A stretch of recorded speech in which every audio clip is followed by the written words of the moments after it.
마태복음 14장 13절부터 21절 말씀 함께 읽었습니다. 오병이어의 기적이 등장하죠. 13절부터 14절 보면 예수님께서 세례 요한의 죽음 소식을 들으신 직후에 빈들로 떠나셨다, 이렇게 말씀을 하고 있습니다. 배를 타고 떠나서 따로 빈들에 가셨는데요. 여기서 떠났다라고 하는 것은 이 헤롯 안티파스의 그 통치권 밖으로 나갔다라고 하는 의미가 포함되어 있는 것으로 보입니다. 예수님께서는 세례 요한의 죽음을 듣고 그 헤롯의 그 영향권 밖으로 나가신 것 같아요. 일종의 어떤 그 후퇴라고 볼 수 있죠. 당시에 헤롯은 분봉 왕이기 때문에 그 다스리는 지역이 한정이 되어 있었습니다. 그래서 그 나라의 한 4분의 1 정도를 통치했고요. 지금 예수님께서 가신 지역은 아마 빌립의 그 통치 영역이 아닌가 하는 그런 추정을 하기도 하는데요. 뭐 정확한 것은 아니지만 어쨌든 예수님께서 이 마태는 이 세례 요한의 죽음과 이 빈들로 가신 사건을 연결해서 이렇게 보고 있는 것을 볼 수가 있어요. 예수님께서 빈들에 가셨을 때 수많은 무리가 예수님을 따랐고요. 또 예수님은 그들을 불쌍히 여기시고 고쳐주십니다. 세례 요한의 죽음을 들으시고 아마 예수님은 마음이 어땠을까 생각을 해봅니다. 아마 착잡한 마음을 감추기는 힘들었을 겁니다. 하지만 예수님은 사역을 중단하지 않으셨어요. 그래서 예수님의 사역은 감정에 의해서 이렇게 좌지우지 되는 것이 아니라 하나님의 말씀에 의해서 끊임없이 그 사역을 감당하시는 것이죠. 15절 보시면 저녁이 되매 제자들이 나와 이르되 이곳은 빈들이요 때도 이미 저물었으니 무리를 보내어 마을에 들어가 먹을 것을 사 먹게 하소서, 그렇게 제자들이 말을 하고 있습니다. 저녁이 되매 무슨 말이죠? 예수님의 치유 사역이 해가 저물 때까지 이어졌다라는 거예요. 그래서 예수님께서는 쉬지도 않고 자신들에게 몰려든 수많은 무리들을 고쳐주십니다. 불쌍히 여기셨기 때문이죠. 예수님의 긍휼은 모든 사역의 원동력이 됩니다. 그런데 이 무리들이요, 예수님이 빈들에 나가셨다는 소식을 듣고 급하게 아마 따라 나갔던 것 같아요. 그래서 먹을 것을 미처 챙기지를 못했습니다. 제자들이 그 상황 판단을 하는 거죠. 자, 수많은 사람들이 모여 있는데 이제 저녁 때가 되고 식사 때가 이미 지났는데 밥 먹을 것이 없는 거예요. 그러니까 제자들의 상황 판단은 자, 이제는 그들을 돌려보내야 된다라고 하는 거예요. 그러니까 해산이라고 하는 것이 그들의 상황 판단이었습니다. 자, 사역을 중단하고 그들을 돌려보내는 것이 해답으로 보였습니다. 제자들 눈에는 그랬습니다.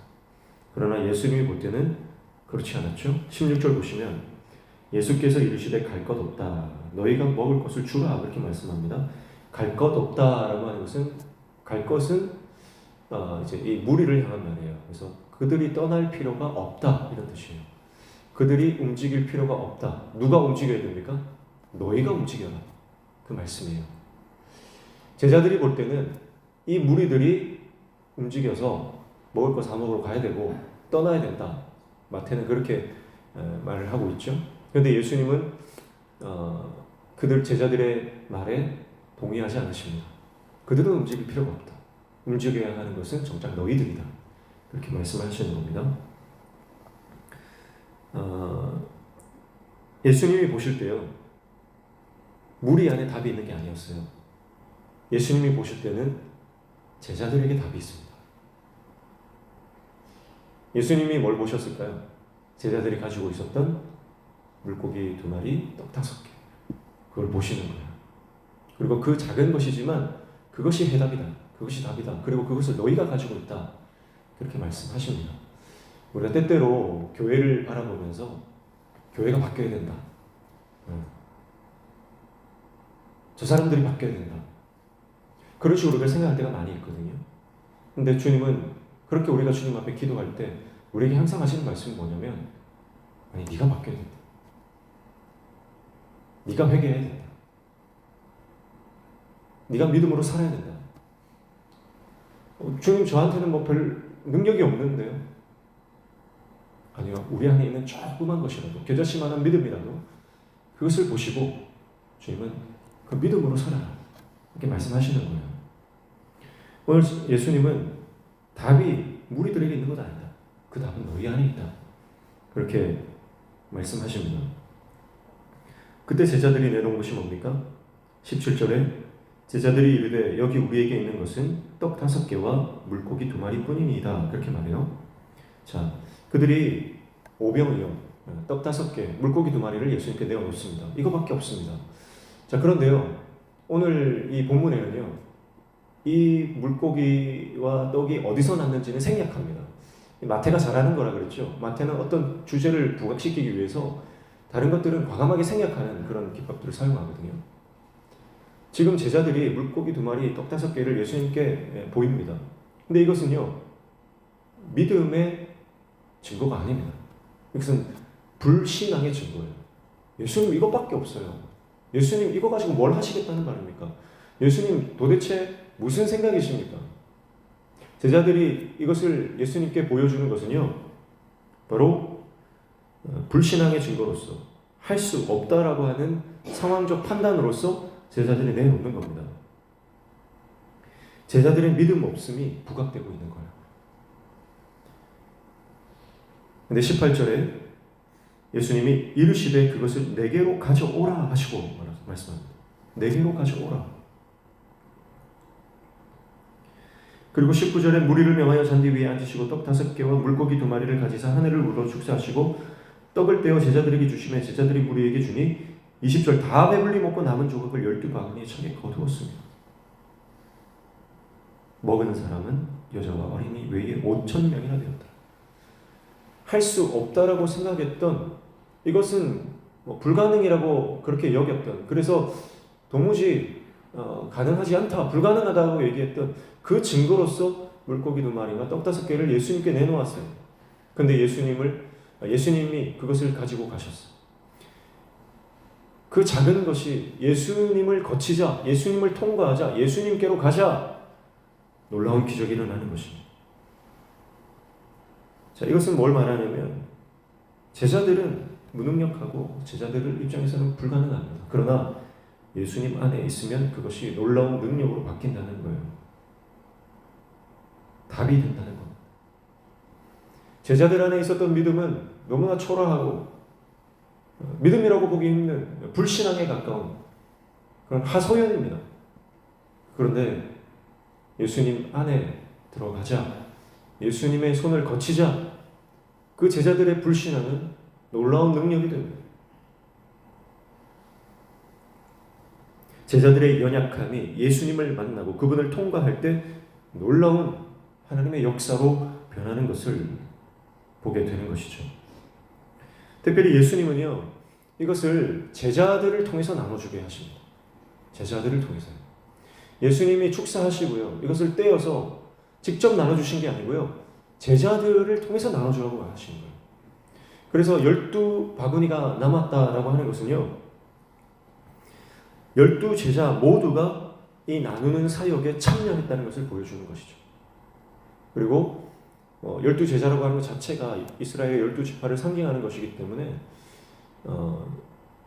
이제 그런 영적인 의미는 자치하고요. 오늘 이 12제자가 모두 예수님의 이 놀라운 기적의 현장에 함께 이것을 경험하는 그런 사역에 동참했다는 것입니다. 남자만 5,000명이라죠. 남자만 5,000명. 여자와 어린아이까지 다 합치면 10,000명은 좋게 넘는 그 수많은 사람들에게 이 떡을 나눠주고 물고기를 나눠주는 이 섬기는 사역을 제자들이 감당했다는 겁니다. 그러니까 사실은요, 어떤 면에서 1차적으로는 이 배고픈 무리들을 위한 그런 기적이겠지만 더 궁극적으로는요, 이 기적은요, 이 오병이어의 기적은 제자들을 위한 기적이었어요. 받아 먹는 사람보다 그것을 나눠주는 제자들의 입장에서는 하나님의 나라가 더욱더 선명하게 느껴지고 예수님이 어떤 분이신지 그것을 수많은 사람들에게 떼어 나눠주면서 제자들은요 절감하는 거예요. 예수님이 어떤 분이신지 더욱더 느끼게 되는 것입니다. 예수님은 사랑하는 제자들에게 이 놀라운 기적의 현장을 체험하게 하십니다. 그러면서 예수님과 동행하면 우리 인생에 어떤 역사가 일어나게 되는지를 그들은 경험적으로 절감합니다. 예수님이 주신 빵을 나눠주면서 우리의 삶의 궁극적인 방향성이 결정됩니다. 내가 주님의 말씀을 이렇게 수많은 사람들에게 나누는 인생을 살아야 하는 것이고, 제자들에게는요 더없이 좋은 교육이 되는 것이죠. 사랑하는 성도 여러분, 빵을 받아 먹는 것보다 더 놀라운 기적은 그 빵을 나눠주는 제자들의 입장입니다. 오늘 빈들에서 이런 놀라운 천국 잔치가 벌어집니다. 이것은요 마태가 의도적으로 이 세례 요한의 죽음 이후에 이 오병이어 사건을 배치해서 함께 연결시키고 있는 것을 통해서 헤롯의 생일 잔치와 예수님의 이 잔치를 비교하고 대조하고 있는 것으로 보입니다. 헤롯의 잔치는 화려한 궁궐에서 벌어졌습니다. 수많은 산의 진미가 가득했을 것입니다. 그러나 그 화려한 궁궐에서의 헤롯의 잔치는 폭력과 살인으로 두렵고 공포스러운 모습이었습니다. 그러나 예수님께서 펼치시는 이 초라한 빈들에서 펼쳐지는 잔치는요 놀라운 기적의 현장이었고, 거기에는 감격과 기쁨, 환희가 있습니다. 거기에는 아무것도 없는 빈들이지만 하나님의 나라가 펼쳐지는 놀라운 역사의 현장입니다. 어디가 진정한 잔치자리입니까? 예수님이 계신 곳이 진정한 잔치자리죠. 예수님이 계시는 곳에 진정한 하늘 잔치가 열리고, 예수님이 거하시는 그곳에 진정한 생명과 놀라운 기쁨의 잔치가 벌어지고 있는 것입니다. 우리는 어느 자리를 사모합니까? 우리는 어떤 자리를 더 원하고 있습니까? 많은 것이 갖춰지고 화려하고 유력한 사람들이 모이는 그 세상 잔치에 우리는 마음이 가 있습니까? 아니면 예수님이 계신 곳이라면 그 어디든 내가 그곳에 마음을 쏟고 주님을 따라가기를, 그래서 그곳에서 펼쳐지는 하늘 잔치를 사모하고 있습니까? 우리가 주님을 따라간다면, 주님이 거하시는 곳에 거하기를 우리가 기뻐한다면, 우리는 이 땅에서 경험할 수 없는 놀라운 하늘의 잔치를 경험하게 될 것입니다. 그리고 그곳에서 우리의 사명을 발견할 것이고, 그 자리에서 우리가 이 땅을 어떻게 살아야 할지에 대한 제자도를 배우게 될 것입니다. 오늘 이 말씀을 기억하며 오늘 하루도 생명을 나누고 섬기며 하나님 나라 놀라운 잔치를 경험하며 기쁨과 감격 가운데 주님을 따라가는 복된 하루 되시기를 주님의 이름으로 축복합니다. 기도하겠습니다. 하나님 아버지, 우리를 불쌍히 여기시고 고쳐주시며 해가 지도록 그 사역을 멈추지 않으시는 예수님, 그리고 제자들을 통해서 그 무리들을 먹이시고 위로하시는 주님의 모습을 봅니다. 우리가 주님의 사역을 감당할 때에 예수님처럼 긍휼히 여기는 마음, 불쌍히 여기는 마음을 우리 가운데 풍성히 부어주셔서 나누고 베풀고 하나님 나라를 전해주는 복된 제자의 삶을 살아가는 하나님의 종들 되게 도와주시옵소서.